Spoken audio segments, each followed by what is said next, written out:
আসসালামু আলাইকুম এভরিওয়ান, স্বপ্নশীলা কিচেনে স্বাগতম। তো কেমন আছেন আপনারা? আল্লাহর রহমতে আশা করি ভালো আছেন। আমি ভালো আছি।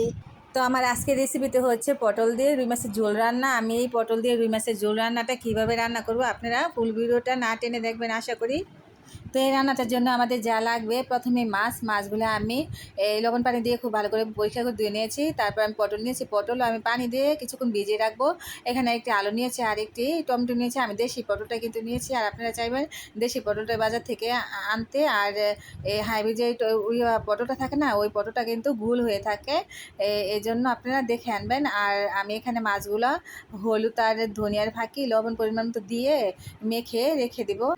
তারপরে চলে যাব রান্নায়। চুলাতে একটি কড়াই বসিয়ে দিয়ে কড়াইটা খুব ভালো করে গরম করে নিয়ে তারপরে এখানে পরিমাণ মতো তেল দিয়ে দিব। পরিমাণ মতো তেল দিয়ে হাতে চিমটে 1 চিমটি লবণ ছিটা দিয়ে দিব, যেন মাছটা লেগে না যায়। তেলটা খুব ভালো করে গরম হয়ে আসলে তারপর আমি এই মাছগুলা মেখে রাখা মাছগুলা দিয়ে দিব। মাছগুলা দিয়ে তারপর এক পিঠ হতে হতে আমি এই পটল যে ভিজিয়ে রেখেছিলাম না, আমি ওই পটলগুলা এই চোলকা ছাড়িয়ে নিয়ে খুব ভালো করে পরিষ্কার করে কেটে নিব। আর আপনারা কিন্তু অবশ্যই সবসময় চেষ্টা করবেন এই যে কোনো ধরনের সবজি হোক না কেন ঘন্টাখানেকের মতো ভিজিয়ে রাখার জন্য। ঘন্টাখানেকে ভিজিয়ে রাখার কারণ হচ্ছে এখনকার চাষিরা কিন্তু ফলন বেশি বেশি হওয়ার জন্য অনেক রকমের মেডিসিন ইউজ করে থাকে, এজন্য আর কি। আর এই মেডিসিনের খাবারই কিন্তু আমাদেরকে খেতে হচ্ছে, কি করব, কিছুই তো করার নেই, খেতে তো হবে, তাই না? পেট যেহেতু আছে।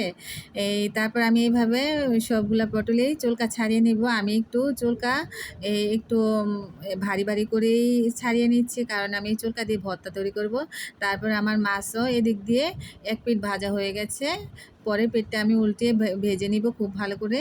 একটু লবণ দেওয়ার কারণে কিন্তু মাছগুলো আমার নিচে লেগে যায়নি, খুব ভালো করে উল্টে পাল্টে দিতে পারতাছি। আপনারা কিন্তু যাদের মাছ ভাজায় সমস্যা আছে তারা কিন্তু এইভাবে একটু লবণ দিয়ে এই মাছ ভাজাগুলো খুব সুন্দর করে ভেজে নিতে পারেন। আর তারপর আমি এই পটলগুলা লম্বা করে এই মাঝখান দিয়ে কেটে 4 ভাগ করে নিব। সবগুলো পটল এভাবে কেটে নেওয়া হয়ে গেলে তারপর আমি আলুটাও আমি 4-5 ভাগ করে নিয়েছি লম্বা করে কেটে। আর হচ্ছে ওইদিকে কিন্তু আমার মাছ ভাজাগুলো একদমই ভাজা হয়ে গেছে। এই পিঠ ওই পিঠ দোনো পিঠই খুব ভালো করে ভাজা হয়ে গেছে। এখন আমি সবগুলা মাছ কড়াই থেকে নামিয়ে নিব।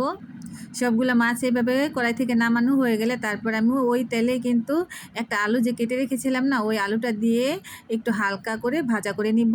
আলুগুলা ভাজা হয়ে গেলে তারপর আমি কড়াই থেকে সবগুলো আলু উঠিয়ে নিব। উঠিয়ে নেওয়া হয়ে গেলে আমি কিন্তু একইভাবে পটলগুলোও একটু হালকা করে ভেজে নিব, খুব বেশি ভাজবো না।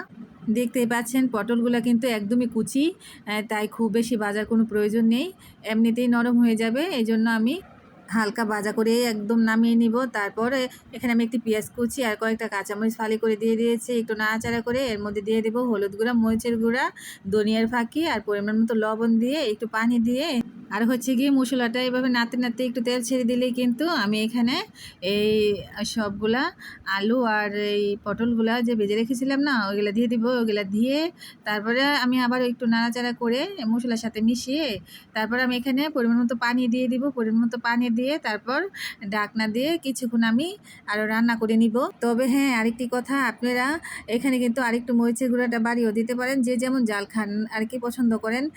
তারপর আমি ফিরে এলাম কিছুক্ষণ পর।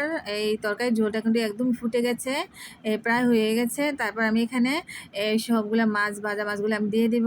মাছগুলো দেওয়া হয়ে গেলে তারপর আমি এখানে একটি টমেটো কুচি আর কয়েকটা কাঁচামরিচ ফালি আর ধনিয়া পাতা কুচি দিয়ে একটু নাড়াচাড়া করে আরও কিছুক্ষণ রান্না করে নিব, এই 1 মিনিটের মতো আর কি। মাশাআল্লাহ, তরকারি কালারটা কিন্তু সেই রকম হয়েছে, খুবই ভালো লাগতেছে। আপনাদের কাছে কেমন লাগতেছে?